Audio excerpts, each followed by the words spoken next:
Officially উনি যখন আপনি বলছেন পদত্যাগ করেছেন, উনি আমাকে কোনো অ্যাপ্রাইজ করেননি বা জানানোনি। লাস্ট এই 4-5 দিন আগে যখন প্রাকৃতিক দুর্যোগ হয়েছিল তখনও আমি পৌর ভবনে ছিলাম, উনিও ছিলেন, এবং সেখানে আমরা কমিশনার সাহেবকে খুঁজেছিলাম, উনি মিটিং এ বেরিয়ে গেছিলেন। তো জয়েন্ট কমিশনার, এক্সিকিউটিভ ইঞ্জিনিয়ার তাদের ডেকে কোথায় কোথায় ওয়াটার লগিং হয়েছে, কোথায় গাছ পড়ে গেছে, কোথায় কি হয়েছে, সেগুলো সব নিয়ে আলোচনা করেছি।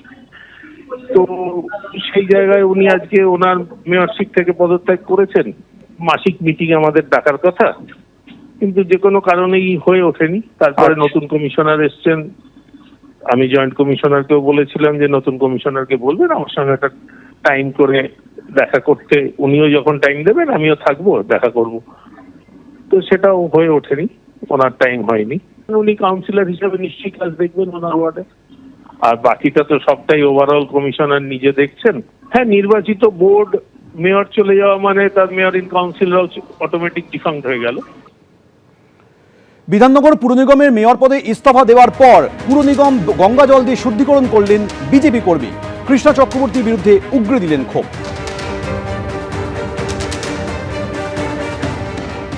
বিধাননগর পৌর নিগমের সামনে রয়েছি আমরা এই মুহূর্তে। আমার সঙ্গে রয়েছেন যে ব্যক্তি, তার সঙ্গে কথা বলবো। আপনার নাম কি? সঞ্জয় পয়ডা। কোথা থেকে এসেছেন? আমি করুণাময়ীতে থাকি, 32 নম্বর ওয়ার্ডে থাকি আমি। আপনি এটা কি করছেন? এখানে দেখছি জল ছেটাচ্ছেন, এদিকে জল ঢালছেন, কি জন্য? আজকে সংবাদ মাধ্যমে দেখতে পেলাম যে আমাদের মহানাগরিক কৃষ্ণা চক্রবর্তী মেয়র, তিনি পদত্যাগ করেছেন ব্যক্তিগত কারণে। আমার তো মনে হয় দুর্নীতির কারণে।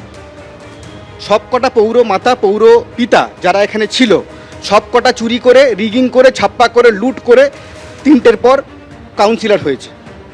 বিধাননগরের নাগরিক হিসেবে কোনো পৌরসেবা এরা দেয়নি, না নিকাশি ব্যবস্থা, না পৌর পরিষেবা, না স্ট্রিট লাইট, বিধাননগরের রাস্তাঘাট, কোনো কিচ্ছু এটা করেনি। খানাখন্দে বিধাননগরের রাস্তাঘাট ভরে গেছে, স্বচ্ছতা বজায় হয় না, যেখানে সেখানে ময়লা ফেলা হয় সেগুলো তোলা হয় না।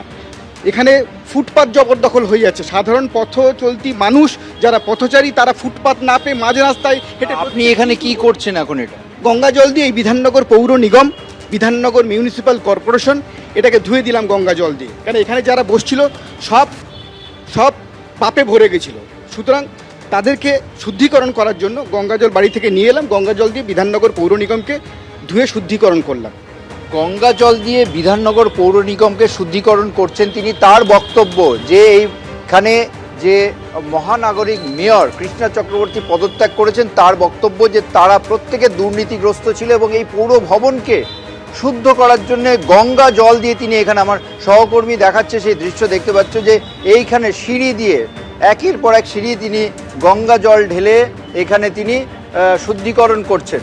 তার অভিযোগ যে দুর্নীতির আখড়া ছিল এই পৌর নিগম এবং সেইটাকে পরিষ্কার করার জন্য গঙ্গা জল দিয়ে শুদ্ধিকরণ করছেন এবং প্রত্যেকে প্রচুর টাকা সম্পত্তি করেছে, সবকটা চোর ছিল, মানুষের পরিষেবা দেয়নি। মেয়র আজকে বলছে না, টিভিতে বলছে, দেখে এলাম, বলছে বিধাননগরবাসীর কাছে কৃতজ্ঞ, ওদের কাছে ক্ষমা চাওয়া উচিত। রাস্তাঘাট, নিকাশি ব্যবস্থা, আলো, জঞ্জাল সাফাই কিচ্ছু করেনি, শুধু নিজের সম্পত্তি বাড়িয়েছে। নিজের সম্পত্তি বাড়িয়েছেন, দুর্নীতি করেছেন এবং এই দুর্নীতি করেছেন বলেই তিনি পদত্যাগ করেছেন। এবং সেই কারণে এখন আমরা দেখতে পাচ্ছি এই দৃশ্য, যে অভিনব দৃশ্য, যে গঙ্গা জল দিয়ে পৌর নিগম ভবন শুদ্ধিকরণ চলছে এবং এই মুহূর্তে সেই শুদ্ধিকরণ যে চালাচ্ছে তার বক্তব্য সঞ্জয় বাবুর, যে একমাত্র এই দুর্নীতি থেকে মুক্ত করার জন্যে এই যে পদত্যাগ হয়েছে, গঙ্গা জল দিয়ে পুরো ভবন শুদ্ধ করা হচ্ছে।